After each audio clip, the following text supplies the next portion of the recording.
Hi to everyone listening on Spotify and watching on YouTube.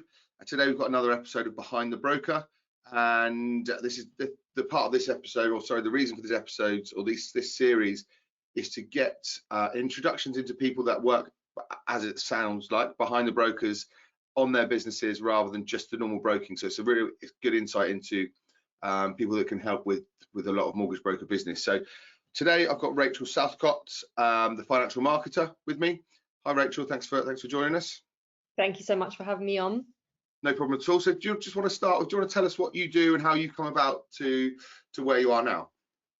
Yeah, sure. So I do digital marketing. So I do kind of everything really, from Google Ads, SEO, content creation, and social media. They're kind of the four key things, and then naturally other bits and pieces kind of spill off from that. And I work with mortgage brokers, as you would have guessed, IFAs, equity release specialists, protection, so kind of all of your core B2C financial services that are all kind of linked in some way. And I've been doing that now for just over 4 years. So I first started, I've always done marketing since graduating. So I've done marketing for about 8 years now, and it's always been in the financial sector. But it wasn't until about 4 years ago that I decided to go freelance. And at that point, that's when I kind of focused in on specifically working with IFAs and brokers. Amazing. What was the reason for that? What was the thought behind being in that niche? I think because I already had a really good idea of financial services, because previously I'd worked with all sorts. I'd done kind of ISAs, innovative finance ISAs, debt recovery, property investment. So I'd done quite a few things, and they all linked back to financial services. And so I kind of knew that that's the area I wanted to go in. And then I guess when I first started out freelancing, you just kind of work with whatever comes your way, because that's just how it goes. Yeah. And I found that I was getting more and more SJP advisor clients and more mortgage broker clients, and I was kind of seeing that pattern. I thought, okay, I need to lean into this and go down that direction. So really it was kind of I pinned it down to financial services, but I hadn't yet niched into that area specifically until the clients came first, and then I was like, yeah, we're going to go down this route. Yeah, good. Good. So talk to me about the problems that brokers face with their kind of their brand and their content creation and that kind of thing, and things you help with, and how you solve it for them. Yeah, sure. That's a broad question, so there's so many. Yeah, as vague as possible. Just letting you talk. Yeah. But I think one of the most obvious challenges for brokers is the need to generate a steady flow of inbound leads. They constantly need that churn, and I think that's something that people really struggle with, is where is the business going to come from? And they know what they need to be doing, but they don't know how to execute on it. So, do they know? Do you think these brokers get it? Because the ones that speak to you kind of do, but it still blows my mind about how many buy leads over build their brand and continue to do it forever. So do you think is that an education thing, or is that just why do you think they do it? Why do I think they buy leads? Yeah, instead of, or why do they not look at, because I know you said they know they need to do it, they just don't know how. I'm not sure if everyone knows. I think a lot of people continue to buy leads because they consider it to be the quickest, easiest route, and it just cuts out all of the corners, doesn't it? It's instead of doing hard work on social media and SEO and trying to build a brand, it's so much quicker and easier to just pay someone and know that a lead is going to come through the door. So I would go out and say there's an element of laziness in there. Just right out there. I didn't say that. Rachel said that. Just go on.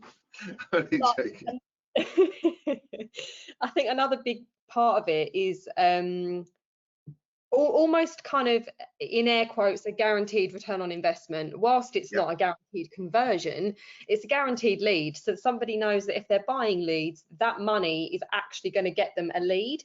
Whereas if they're working with Google Ads, social media and other channels, SEO, there's no guarantee that the money that they invest is actually going to generate any leads at all. And I think that's kind of why people fall into that trap. Yeah, I know what you mean, but it's tricky, because obviously leads, we know that internet leads convert at X%, and it's a really low percentage. But you also know that once you've built up your brand and everything, how it's like having a referral, someone coming through your website, isn't it? So it's so much stronger.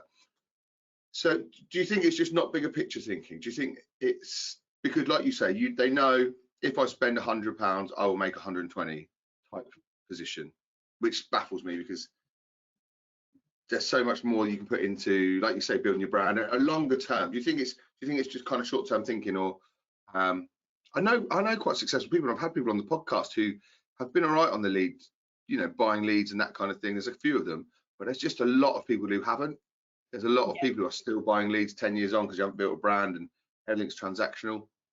So it's a difficult one, and I suppose that's part of your job, is to educate people on the long term effects of not buying leads but coming through yourself. Yeah, definitely. I think you hit the nail on the head there when you said that it's because they haven't built a brand, and that's exactly it. And they haven't learned how to generate leads themselves through other channels, and so they are reliant on introducers and purchasing leads from lead gen providers. But it is so risky, because if you are reliant on a third party, if their business fails, you're going to fail. All of a sudden your leads are going to dry up. You've got no other sources of leads coming in. That is such a risky position to be in. You've got all of your eggs in one basket. It just doesn't make sense. And I think it's a very short-term view as well. I mean, a lot of people are kind of worried about tomorrow and next week and what's right in front of them, and thinking about, okay, where are leads going to come from this week, next week, the week after? What about in 2 years' time? I think if people have a bit more of a medium to long-term view and realise that they're putting in work now to generate and grow their business, they're not going to see results tomorrow. They're not going to see results next week. But if they're consistent, they build it, it will pay dividends in the long term. Do you think that's the other issue, just about the consistency of something? Because it's a little bit like posting on social media. It's hard for 6 months when you don't get any engagement. Yeah. But that in 12 months you'll make money from it. Like we make all of our clients come through social media, podcasts, that kind of thing. But initially no one was interested. So I suppose it's kind of, you've got to step into the unknown a bit, haven't you, when it comes to, trust me, this will work, and it's better than running at a 10% conversion rate on internet leads. Yeah, definitely. I think it's a confidence thing. I think you mentioned there that, when people put something out on social media and they're not really getting any engagement or any horrible feeling. We get it, like it's like no, it's not. Why? Yeah, you kind of feel embarrassed, and everybody's got a right to feel that way, but it can knock your confidence, and I think it can only take one negative comment or one bad thing come through social media for you to think, oh no, I'm not going to do it anymore, I'm not going to try it again. And it's such a shame, because there are trolls out there and there are people that want to cut you down. I don't get any yet. I just said I can't be that controversial or no one's watching, because I'd love to get a couple of idiots, have a little moan at the bottom, give you a bit of a, that's when you get proper credibility, isn't it, when you can say someone's trolled you. I've not been that fortunate. But I think people need to realize that they're not going to get results overnight with things like social media and SEO and content creation. It takes time to build a brand, and you've got to be willing to put in that time and effort and be patient. Yeah, it's like anything, isn't it? It's hard work. Like everything, there's no magic pill for anything, is there? There's no magic marketing. Give me X amount and I'll give you that. Well, apart from the low conversion stuff, to get really good at something, you just have to work hard at it. I think too many people want to give their money to a marketing person and go, there you go, make it happen. Yeah, I've had a lot of that. Talk to me about that. Yeah, how you've got to kind of change people's mindsets as to, it's not just giving over a bit of cash and making it happen. Talk to me about what they have to do. Yeah, sure. So just social media is one example. So I work with a lot of SJP advisors and brokers, and I manage their social media for them, which is quite, a lot of people are against this. A lot of people who do marketing within our sector can't get their head around this, because they say, it's all about personal brand. You're not that person. How can you create content on their behalf? To some extent, I agree. But also, these people simply don't have time and they want to rely on somebody else. And if there's, if I'm a service provider, if they want to buy it, I'm going to do it for them. Yeah. But the key to that is you are still requiring, you need input from them. So I can go away and I can create content, and I can understand what services they specialize in, what their kind of core values are, what their key messages are, and I can go away and create a bank of really good quality content. But ultimately, I am reliant on them. I need their input. And so it's not a case of just handing over money to a marketing person and saying, hey, go do this for me and go work your magic. You still need to be involved in the process, whether it's social media or SEO or whatever it is. If you're committed, you need to be involved in that process, and you need to be feeding them with ideas. Yeah. So on that personal branding side, then how do you combat that if you're doing the content right? Sorry, how do you get their tone and kind of build their brand that way? If you are doing, I know obviously you do both, don't you? Where you're helping people build their own brand, and obviously you do the content creation as well. But how do you beat that barrier of it isn't them, it is you? So how do you get their tone and their kind of personality in it? Yeah, good question. I think, well, some of them I've been working with for kind of more than 2 years now. So over that period of time, I've come to learn more about them. And some clients are really, really good at feeding me with information regularly. So they'll constantly WhatsApp me every week, and they'll share pictures of what they've been up to at the weekend, and they'll tell me about their family. And so I've got a really good picture, and I've got lots of stuff to work with. And then other people just give me nothing. And I'm like, I can't work. I can't create something out of thin air. Like, I need you to talk to me. What are you up to? What are you doing? What are you doing next week? So yeah, it really does depend on how much input they provide.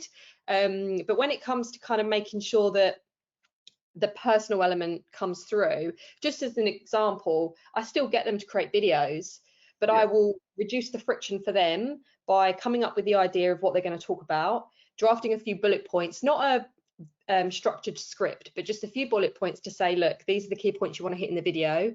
I'll then take that video once they've created it, and I'll provide the editing and do the subtitles and everything. So as little work as possible for them. I'll take that off their hands, but we still get that kind of personal, all of the things you need. You want your face to be on social media, you want to be on video, so we still get that. I just do as much of the hand holding as possible. What are the hurdles that you find coming up with trying to get like your financial advisors, your mortgage brokers and stuff to actually get their face on video? What are the major hurdles that you tend to see? Most of them don't want to do it, and it's a confidence thing. The amount of times that we have conversations, every now and then, of course, we'll have catch-ups and we'll say, right, okay, how's it going? What we're going to do next? And then, how can we build on what we've done? And I always say, you need to get on video. And I'm always hit with the same thing, like, oh yeah, I know I need to do it, and I'll think about it and I'll come back to you. And I do think that it's just a confidence thing. Does it happen with everyone where they just get better at it? Or do you get some people that go, I've tried it, I just can't do it? Like, is it too much for some, or is everyone like I did, like do it kicking and screaming at first and then just get more and more comfortable with it as you go? I think some people have just point blank not even given it a go.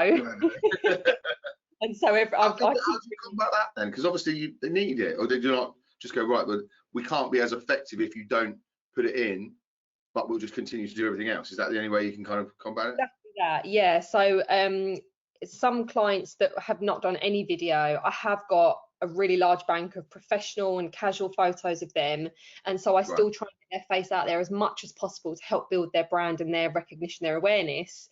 But that is the key. I think I really do truly believe that if they were to get themselves on video and become more comfortable, it would unlock a whole new level of engagement for them. So I do continually push it. That is like the top end of engagement when it comes to video, because people just buy into you so much quicker? Or do you think there's other levels that you can kind of get to? Do you think video is that important? Yeah, absolutely. I really, really do. I think it makes such a huge difference for so many reasons. If you just share a photo of yourself, that's one thing, that's great. But that only tells part of the story. Someone can't understand your personality, and you can get so much from a picture. You really can. I think if you see a photo of someone, I think you can tell a lot about them as a person. But you get so much more with a video. You really can buy into somebody, and you start to feel like you know them in a way, especially when you've seen several videos of the same person over a period of time, and you naturally feel more comfortable with them, and you feel more able to approach them. Then it's the trust element, isn't it? That you're building that trust up just by someone constantly seeing you and hearing your voice and that kind of thing. It does make sense. Definitely, yeah. So talk to me about brand, not problems. I don't want to keep saying problems. So talk to me about kind of how you build the brands. How do you go about it if someone is starting from scratch? Because a lot of guys that listen to this are fairly new brokers who know they've got to do something, don't really know where to start.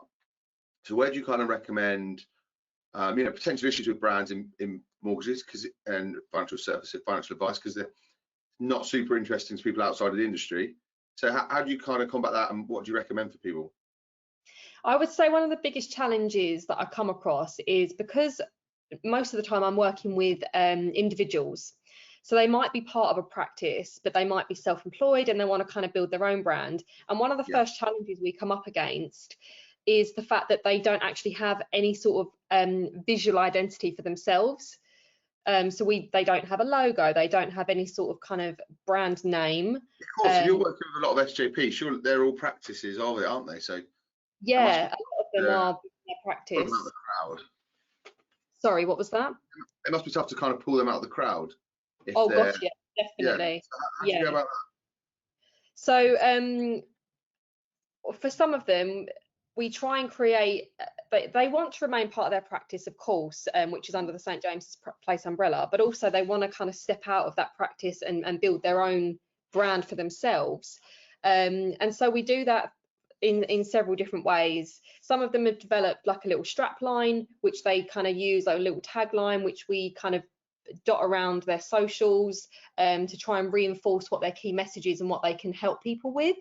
And then we've also developed kind of a visual side of it as well. So when we're putting out graphics on Instagram, for example, whilst they have not necessarily got a company brand, we've developed a visual identity for them using certain colors and fonts and things that are recognizable, so that when someone is scrolling through their Instagram feed, they're more likely to recognize that straight away and associate that with that person. So it just helps to build their brand. And I think consistency is key. You know, sometimes you'll see people put out content and the colors are different on every single graphic, the font's different, there's no consistency, and that's just one of the biggest mistakes you can make, because how is someone going to recognize that it's you? And automatically you want someone to see a graphic and straight away know who's created it, without your face being on it, without your logo being on it. You want them to think, oh, okay, I know who's created that because I recognize the brand. So that's kind of what we try and achieve through for individuals, I guess. Out of interest, in regards to the socials, like you just said, Instagram, TikTok, that kind of thing, is that useful for like your IFAs, for instance? And is that quite, because I'm assuming a lot of the financial advisor services is slightly older. So how are they functioning on things like Instagram, TikTok? Are they buying into it? Is it something that you have to push quite heavily, and do they get business from it? Yeah, definitely. There are a lot of mortgage brokers on Instagram these days. A lot are also stepping into TikTok as well. But I personally feel that Instagram is perhaps a more viable, feasible way of generating business for mortgage brokers, particularly because the kind of user demographic in the UK of Instagram users is slightly older than it is on TikTok. I think we're looking at around age kind of 25 to 34 is the core demographic of UK Instagram users, whereas on TikTok it's a lot younger, it's aged 18 to 24. And so if we're thinking about people that are likely to be maybe a first-time buyer or even a remortgage, they're more likely to be on Instagram than they are on TikTok. So it's definitely a really good place for brokers to be. And you kind of see all sorts of stuff. I think some people are absolutely smashing it with the content they're putting out. They're very consistent, very regular. They're great on camera and putting out stuff. And then you see others that you know are really trying and they want to kind of get up to that level. But you can see in their content that they haven't got confidence. And I do question. That comes across. Do you think that affects sales without that confidence, or do you think that's just something you have to keep there? I really do. And I think that, I hate to say it, but I do think that some people that are creating content could actually be kind of damaging their personal brand more than building on it. Because when you see someone, you just want to get everyone to do it, but you want to go, you've also got to be good at it. Exactly, yeah. You know, if you're going to get on camera and you're going to be talking about, I don't know, the impact of the latest base rate changes, you need to be confident in what you're saying, and you can't contradict yourself in the same video, because things like that are really going to damage your brand And a lot of people have been talking recently about the fact that you've got to be the calm that everybody needs in the industry. You've got to be this sort of person. And I cannot tell you the amount of Instagram posts I've seen from brokers where it's not calm. We've got lots of exclamation points. The Bank of England rates changed, and it's very kind of shouty. And I'm thinking, you know, that really bugs me about with brokers, because I say we, like I do consider myself to be in that market, but we are supposed to be the voice of reason. So it feels like it's a little bit of a con when you're trying to get people to call you through panic. I know that, excuse me, I know that it works. Like, you know, you scare people into it, and there's that fear factor. But I do think being the voice of reason is the thing that people buy into, because then you're all of a sudden an authority. If you're not, you're just another Daily Mail headline. I mean, I don't know your opinion on it, because obviously your job is to make people's phone ring. So I'm sure both of them do. But yeah, I just feel like it's a bit of a shoddy marketing to come in with the you know, panicky type marketing that I've seen on a few brokers. Yeah, I don't think they do it. Well, clearly they don't do it intentionally, but they're not really thinking about how that message is being received. You know, some of them simply put up just one, like a plain graphic, and it just said the base rate has changed. It's now this. And I thought, well, there's no yeah, everybody knows this. You're trying to jump on the bandwagon, but you're not providing value. And you know, you kind of want to message people and be like, hey, but there's so many on there that are doing the same thing. Another reason for that is because people see everyone else doing it. Yeah. So you're like, oh shit, I've got to do that. And then actually what you give across is really poor, because you haven't actually thought about it from the customer point of view. Exactly. It's a tick box exercise. I think, oh gosh, I'm a broker. That means I must talk about this base rate change right now. They, you know, rush to put something out there just to tick a box, but actually they probably would have been better off not doing that than what they did put out. Doing it 2 days after everyone else, so you didn't get just a ream Bank of England base rating. But I do you know what? I always sort of kind of take the mick about when the base rate changes, but at the same time, they're connected to their clients, aren't they? My clients are brokers, so obviously I'm connected to 8,000 brokers, so I see 8,000 different base rate change opinions. But it is a lot. But I do appreciate that I'm not their client. You know, their clients are, hopefully they are linking into their clients. I do see this actually. Let's touch on this. I see mortgage brokers connecting to mortgage brokers and giving information to other brokers, or moaning about stuff that happens for other brokers. Like, it's like marketing's like an insular thing. And for me, that kind of blows my mind, because your clients are seeing that. I think it's that voice of reason thing again. But talk to me about that, about how you kind of have to train it out with people, I imagine, because it can't just be an echo chamber for brokers. You've got to look at who's watching you. Yeah, that's a really good point, actually. And this is something I've thought about a lot recently, is the idea that people sometimes forget who they are creating the content for. And I wonder if the example you've just given there is that actually a lot of these brokers are kind of more concerned about their peers and other brokers, and what do they think about my content, and are they going to think I'm any good, and blah, blah, blah, without actually thinking about and focusing on their target audience. Who are you creating the content for? Very specifically, not just people that want a mortgage, but who are they? Are they first-time buyers? Are they looking for an equity release mortgage? What is it they're looking for? And is it providing value? You know, we're not just kind of throwing stuff out there for the sake of it. It's not just about making sure that your face is seen every day. It's, you know, really providing value. Yeah. That does make sense. I mean, like, I do everything I do is based on brokers. That's the whole point of this podcast, is that we add value to brokers. I told you before the thing, like the awful recruitment day I've had, no one cares about that. So no one cares that mortgages are harder for you at the moment. What your client cares about is how it affects them, isn't it? So I would never go on social media and have a moan about my day. I just don't think it puts you in a very good light. And I do also believe that people follow success. So whether you want to talk about your hardships, that's kind of an insular thing that maybe you need to do with your peers outside of where your clients can see you. Absolutely, yeah. I've seen a few posts recently of people kind of moaning about, like you just say, about kind of being on the phone so long to a broker, to a lender, and the rates changing so quickly and how unreliable that is. And you're absolutely right. I don't think that paints a very good picture for your clients. It should be like the composed, this is happening, this is how I'm fixing it for you. As opposed to, everything's gone to rat shit, help us out. Like, because I just think, if I'm their client, I'm looking at that thinking, okay, that's not the person. And then you see someone else who does their amazing case studies of, this is who we've helped, this is why we've helped them. who are you going to go to? Yeah, absolutely. I think if I was a client and I saw my broker who's working on my mortgage right now putting out posts that suggest they are stressed out, you would be panicking, wouldn't you? Because you would think, oh Yeah, gosh, they're accidentally going to make a mistake on my mortgage because they're so stressed out right now. Like, it's just not a good look. You definitely want to park that stuff, talk about it behind closed doors, not on social media. because we all know it's a problem. But I also appreciate why people do it, because it's nice to get some validation from someone else to go, yeah, I'm having a hard time too. But we all know it, so we don't need to Yeah, keep posting about it. yeah. So let's move back to like the brand side of things. So obviously, tell me what is the most important thing that brokers need to think about when they're building a brand. What is like the key points that you think are going to drive customers to them? Sorry. Got so many things. I'm just so excited to get it Yeah, out. In terms of kind of like the channel, because obviously there's so many different things that come into building a brand, but in terms of like which channels, I think I would say social media for sure. If we're talking about, is it your email database, is it SEO, is it Google Ads, I would say having a really strong presence on social media is the best thing that you can have in your marketing toolkit. And then kind of taking that one step further is making sure, as we've kind of touched on already, is that every single thing you put out on social media, you want to make sure that that's for your target audience and that you're providing value, you're answering the sorts of questions they typically ask, you're demonstrating your knowledge and expertise, and you're explaining how you can help someone without being salesy and pushy.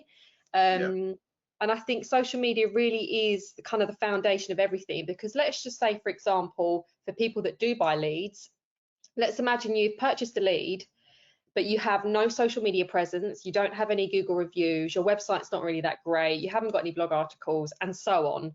So you purchase this lead, they then go away and do their research to try and learn more about you to decide whether or not they actually do want to work with you. If you haven't got any of those foundational elements in place, you're probably not going to convert the lead, because they've got no proof to go on. They can't see that you've got great reviews on Google, you haven't got. actually, if you're buying leads, you still need to build your brand, don't you? They're still like, Yeah, they're it's still not going to come away and go, cutting corners, but actually you're not. Your likelihood of converting them is lower if you haven't got everything else in place. yeah. I suppose that's a good point. Actually, it's not like buying leads is the evil of the industry or anything. It's just that it's one small part of something where you've got to be consistent over the whole marketing prospect that you're giving. Yeah, it's not something you can do to think, okay, if I buy leads, that means I don't have to do everything else. Absolutely not. If you still have to do all of those other things that take time and effort to help Yep. build your brand, not just for tomorrow, but it's over the long term. Yeah, regardless of whether or not you're going to buy leads, you still need those things. Makes sense.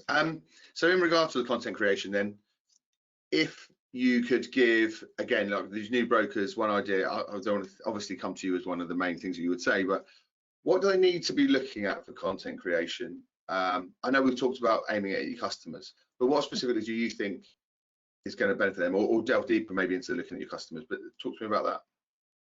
I would say, in terms of content creation, a few key points that they want to think about is variety of content. So, I mean, some people will only put out videos or only put out graphics. I personally think that a variety of content types helps keep people engaged.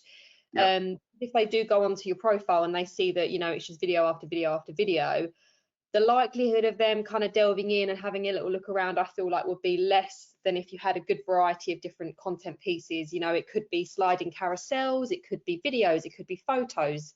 Lean into all the different types of content formats, and also that enables you to kind of test what works best as well. If you just put out one type of content, you can't test it and see how much engagement you get with other pieces. And another reason to do that is that you can repurpose stuff.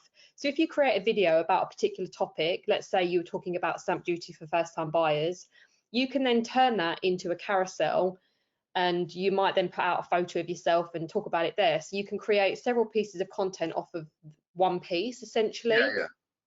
And another thing I think is to kind of have a bit of a framework. So before you go in to start creating content, map out first all of the different factors that are going to come into play. So one thing that I like to do is I will start with kind of how, where, when, what, do, does, and numbers. So for example, if I'm trying to come up with a content idea, I'll think, okay, you know, it could be 5 ways to, or 5 ideas for, or how to do this. And I find that when I look at this framework that I've created, it really, you know, because everybody gets writer's block, everybody, you know, struggles to come up with content ideas. But if you build out a framework that works for you and you refer back to it, it could have a list of all of your key services on it, all the ones that you want to promote. It could have a little idea of who fits into your target customer profile, and then a few key points that you really want to hammer home. And then, like I said, the kind of how, what, when, where, mistakes, numbers, that type of thing. When you bring all of that together, it is so much easier to come up with content ideas. They just kind of roll off the tongue a lot easier. It's interesting, actually, you say framework there, because I just suddenly think about my own marketing, thinking I have zero framework. Like I post videos, I post consistently, and I post about the same thing. I post about brokers, but do I have a go back to system of what should I post? Because I think of something, I do a video on it, or I write about it. It's not very technical, so it's kind of obvious. Hopefully, it's obvious to the mortgage brokers listening as well. Actually, you do have to have slightly more of a plan than just. I mean, we've done all right off the back of it, but it, you know, when you think about how much better it can be or how consistent you could be, actually having that framework in place is probably, you know, a massive part that some people don't think about. Yeah, definitely. And I think it's absolutely great to be coming up with ideas on the fly and to be able to create content on the fly.